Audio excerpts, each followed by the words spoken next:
नमस्कार, मैं वीना वर्मा हमारे YouTube चैनल एस्ट्रो वीना पर आपका हार्दिक स्वागत करती हूँ। धन्यवाद भी देती हूँ कि आप मेरे साथ जुड़े हुए हैं। आज हम चर्चा करते हैं कि राहु केतु जो है राशि परिवर्तित करके वृषभ और वृश्चिक राशि में प्रवेश कर रहे हैं, तो इनका 12 राशियों के ऊपर क्या प्रभाव रहेगा, किस किस तरह से असर करेंगे। राहु केतु जो है एक तरह से राक्षस ग्रह है। राहु और केतु एक ही है और जो एक शरीर के दो हिस्से हैं। राहु के पास सर है, केतु के पास धड़ है और ये एक ही जीव के दो हिस्से हैं। तो ये हमेशा आमने सामने रहते हैं और ये हमेशा रेट्रोग्रेड चलते हैं, कभी भी सीधे नहीं चलते। इनकी गति जो है विपरीत दिशा में चलती है। जैसे प्लैनेट्स जो हैं वो एक राशि से दूसरी राशि में सीधी गति में आगे बढ़ते हैं, परंतु ये जो है वो विपरीत गति में आगे बढ़ते हैं। ये दूसरी राशि में जब प्रवेश करते हैं तो एक राशि पहले में प्रवेश करते हैं। तो इसी महीने सितंबर मास में ये अपनी राशि परिवर्तित कर रहे हैं और 12 राशियों के ऊपर इनका क्या क्या प्रभाव पड़ेगा। जैसे और प्लैनेट्स भी इनके ऊपर राशियों के ऊपर प्रभाव डालते हैं, उसी तरह से राहु केतु जो है 1.5 साल में चेंज होते हैं। तो इनका जो प्रभाव है लंबे समय तक के लिए रहता है। तो इनका क्या प्रभाव पड़ेगा 12 राशियों के ऊपर, इसके बारे में हम चर्चा करते हैं। तो आज हम सबसे पहले चर्चा करते हैं कि मेष राशि के जातकों के ऊपर क्या प्रभाव पड़ेगा। तो पहले हम देख लेते हैं कि मेष राशि में ये इनके सेकंड हाउस में प्रवेश करने वाले हैं। सेकंड हाउस जो होता है मुख का कारक होता है, धन का कारक होता है। यहाँ से हमें जो भी मिलता है धन और मुख वाणी सब चीज़ों का जो कारक होता है वो सेकंड हाउस होता है। तो अगर हमारे अनुकूल है तो हमें से मिलने वाली सभी चीज़ें ये प्रदान करने वाला है। तो सभी चीज़ों में है कि हमारे को धन संपदा देगा, परंतु इसको असंतुष्टि रहती है। तो हमेशा जो भी देगा ये देता चला जाएगा और देने के बाद में हमारे मन में एक असंतुष्टि रहेगी कि हमें ये क्यों नहीं मिला, हमारे साथ ये क्यों नहीं हुआ। ये सब चीज़ें हमारे मन में बनी रहेंगी। एक तृष्णा बनी रहती है कि हमारे को ये सब क्यों नहीं हुआ। और ये छठे भाव को देख रहा है, तो छठे भाव को ये डेफिनेटली प्रमोट करेगा। तो हमें अपने स्वास्थ्य का, मेष राशि के जातकों को अपने स्वास्थ्य का विशेष ध्यान रखना चाहिए। और विशेष ध्यान में मतलब जो है मुख का कनेक्शन छठे भाव से हो रहा है, तो उनको अपना खाना पीना इस तरह का रखना चाहिए कि वो हेल्दी हो, उनको इजीली डाइजेस्ट हो जाए। और इस तरह का अगर वो अपने भोजन में रखेंगे तो इनको परेशानी नहीं होगी, क्योंकि यहाँ पर 1.5 साल के लिए आए हैं। तो इनको मेष राशि के जातकों को लंबे समय तक इस चीज़ का ध्यान रखना पड़ेगा। और इनका जो दृष्टि है 10th हाउस पर पड़ रही है। 10th हाउस में शनि अपनी ही राशि में विराजमान है।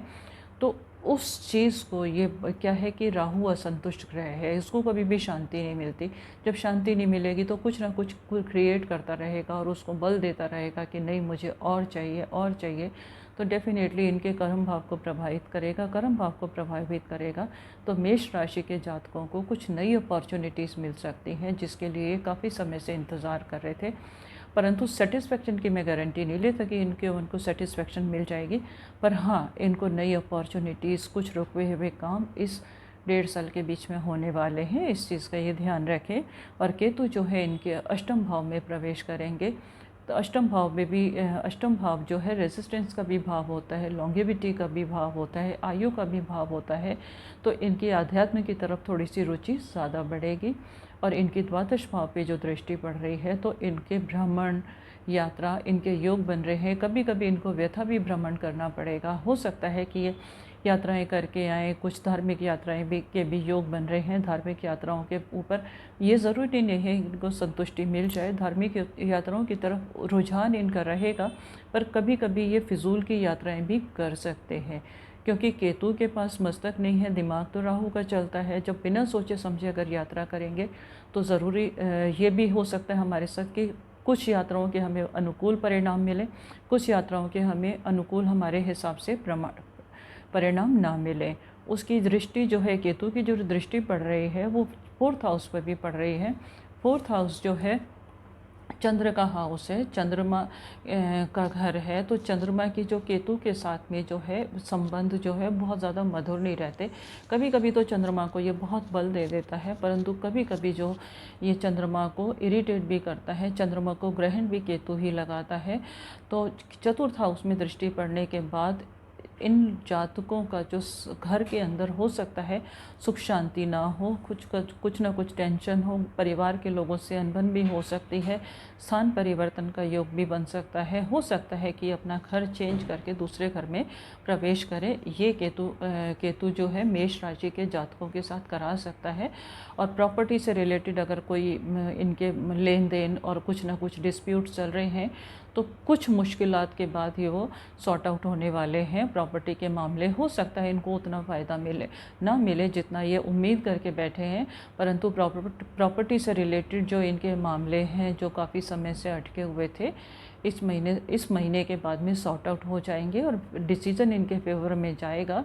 प्रॉफिट की गारंटी नहीं ले सकते हम, क्योंकि प्रॉफिट जो है इनको बाद में होगा, लास्ट में प्रॉफिट होगा, परंतु अभी तो इस वक्त तो इनके माइंड में ये रहेगा कि नहीं हमें इतना मिल सकता था, हमारे को इतना नुकसान हुआ। परंतु अगर ये झंझट से निकल जाएंगे तो डेफिनेटली आगे जाने के बाद इनकी प्रॉपर्टीज़ जो है अच्छा रिज़ल्ट देने वाली है।